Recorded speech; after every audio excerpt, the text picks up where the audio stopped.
message or tick a box rather than make a faithful adaptation of the source material, but Facts. whatever. I mean, failure could mark a sea change in the landscape of modern cinema, but can it really hope to keep its head above water, or will it be dashed on the rocks of failure? Did horribly. This looks exactly like what it is. A bunch of actors in mocap suits getting pulled around a giant green room. How did this cost $200 million? It's the same deal with the animal characters. Sebastian, who looks just like an actual crab. Or Flounder, who's literally a fish that talks. A film that fails to be either good or original, because the things it does that are halfway good aren't original, and the rare moments of originality aren't good. That's when a company has to revisit their classics to gain some kind of creative juice back. Konnichiwa minasan, kyo desu. The Little Mermaid live-action movie is a complete flop. And I have a lot of things to say about this film, but one of my favorite movie critics called The Critical Drinker, he made a review of this channel that really sums up my thoughts on how I feel about this movie. So that's what we're gonna react together, but before that, guys, just make sure to smash the like button and subscribe to the channel.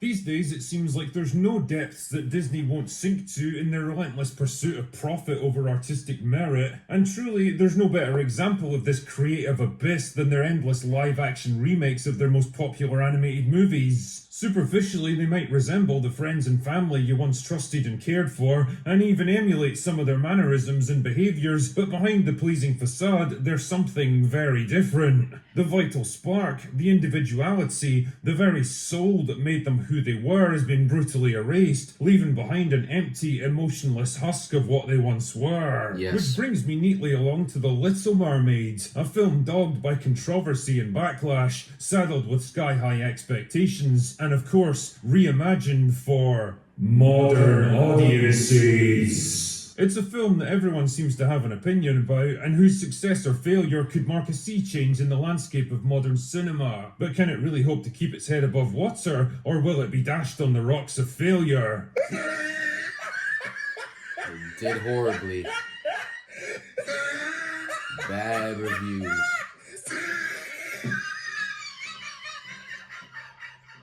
The Little Mermaid is basically a case study in why live-action remakes of beloved animated movies are a terrible idea. It's slow-paced, bloated with nearly an hour of unnecessary padding, filled with CGI that looks like it was rendered on a PlayStation 3, populated with veteran actors that look embarrassed just to be in it, or bad actors that look excited to be in anything, a soundtrack that's an uncomfortable mix of tired rehashes of classic songs and gratingly awful new ones, and of course awkward reworking of iconic moments to make sure the film adheres to the message.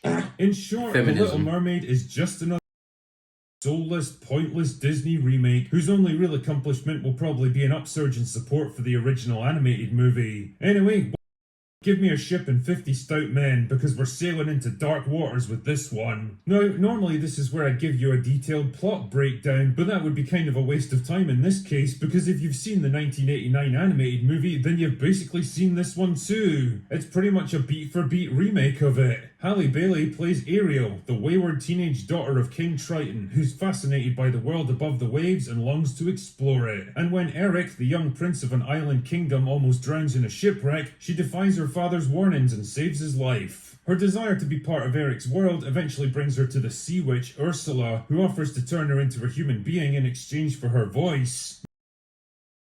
And Ursula eventually betrays Ariel and turns into a giant sea monster that has to be defeated so that Ariel and Eric can live happily ever after. So if it's the same exact story as before, then what's the problem, you might ask? Well, the first issue has got to be the length. The 89 version clocked in at just 83 minutes without ever feeling rushed or jarring, which is impressive considering how much it manages to cram in plot-wise. This one, on the other hand, drags on for 135 minutes. That's almost an hour more, and Christ, you really start to feel that extra length after a while. Like I say, it's not as if the script adds anything substantial to justify the extra runtime either. Everything's just slower and clunkier than it was before. Conversations drag on longer than they need to. Transitions and action scenes are flaccid and bloated, and minor characters that are supposed to be there for comic relief get way too much screen time. Even the dialogue feels like it was written with absolutely no understanding of what happened in the previous scene. Like at one point, Ariel retreats into a grotto grotto after an argument with her father, and when Sebastian tracks her down there, she literally asks him, "How did you find me?" "Oh, I don't know, Ariel. Maybe it's because you come here every day of your life. You don't exactly have to be Hercule Poirot to work this one out." All of this stuff adds up to a sense of crushing and frustrating inertia. I was bored out of my arse and scrolling through my phone after the first 30 minutes, and that was with a bottle of fine whiskey to keep me amused too. The second issue is the visuals. There's no easy way of saying this. This movie looks like dog. I've coughed up things that are more aesthetically pleasing than this movie. The vibrant and colourful underwater world of the animated film has become a dark, dreary, badly rendered here, and the occasional flashes of garish colour only serve to emphasise how gloomy and depressing the rest of it is. The CGI is also some of the worst I've seen in any mainstream movie ever. Well, almost. All the mermaids move with this weird, jerky, unnatural motion. The fluidity and the graceful elegance of the animated film is nothing but a distant memory here. This looks exactly like what it is. A bunch of actors in mocap suits getting pulled around a giant green room. How did this cost $200 million? It's the same deal with the animal characters. Remember Flounder, Sebastian and Scuttle from the 89 movie? Remember how expressive and charming they were because the animators didn't have to worry about rendering photorealistic animals with human behaviour? Well, forget about that because now we've got Sebastian who looks just like an actual crab. Or Flounder who's literally a fish that talks. And as for Scuttle, played by Aquafina... Are you listening to me? Yes. Tell me, who exactly thought it would be a good idea to cast an actress with the voice of a 70-year-old chain smoker in a role like this? Listening to her sing is the audio equivalent of having my ears broken glass. Remember my song in the swamp when I was like, wham, chicka, wham, wham, chicka, wham.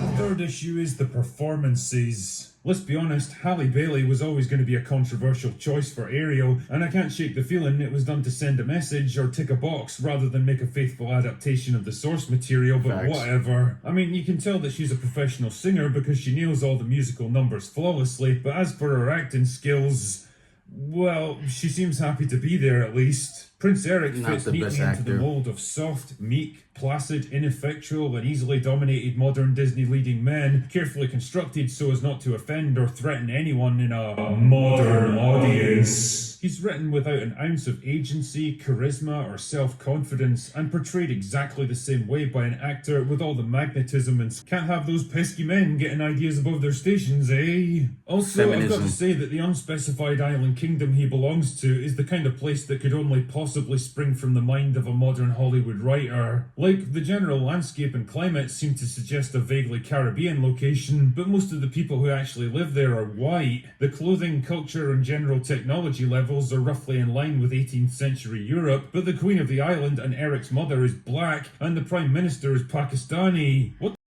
is this place? I love how no matter what historical era or location it's meant to be set in, every Disney movie seems to be more diverse than downtown Los Angeles. It's also nice to know that the film carefully obeys the golden rule of modern writing that no woman can ever possibly get rescued by a man. Like, remember in the finale of the 89 movie how Prince Eric bravely took control of the damaged ship and steered the prow right into Ursula's chest, just as she was Ariel, saving her life just like she saved his earlier? Well, those outdated ideas of heroic self-sacrifice have got no place in modern Disney movies, where women are all portrayed as unstoppable, all-conquering badasses, and men just need to step aside and make way for them. So naturally, Ariel takes control of the ship and saves the day instead, despite having absolutely no experience or understanding of sailing ships or how they function. None of that matters though, because this strong, independent young woman doesn't need some clumsy man to help her. She can jolly well save herself. You know, I would genuinely love to know what these people think romance is supposed to look like in current year, because movies like this are actively the very concept of it. Weirdly, the best aspect of this film for me was Melissa McCarthy as Ursula, who's just as devious, manipulative, and delightfully malicious as she was in the original. She's evil and she loves it. And when Melissa McCarthy is the best thing in your movie, you know you've got problems. All of these issues add up to a depressingly pointless, cynically soulless kind of movie that's really just a longer, less colourful and less entertaining rehash of the very thing it's trying so hard to milk for nostalgia. A film that fails to be either good or original because the things it does that are halfway good aren't original and the rare moments of originality aren't good. And despite all the controversies and debates around race and representation, The Little Mermaid's biggest problem is that, well, it's just a bit.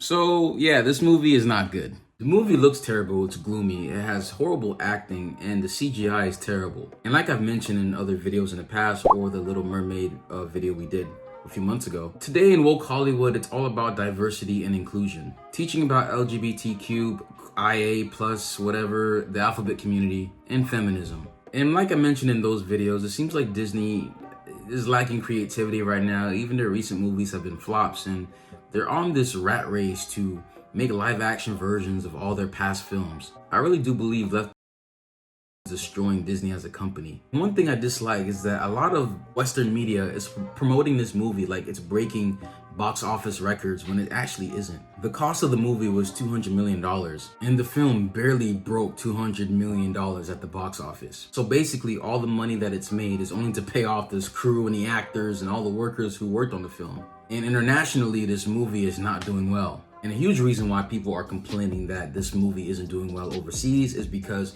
Ariel is played by a black actor, which doesn't make sense because in places like China, Miles Morales' Spider-Man that just came out, Into the Spider-Verse, the main character is a black boy and it's dominating box offices all over the world. So you can't use as an excuse for why this movie is doing bad. And I don't want to blame the actor herself, but I mean, put into roles like this is only going to hurt your image because you don't look like Ariel. But not only that, people are going to use your blackness as an excuse for why this movie failed.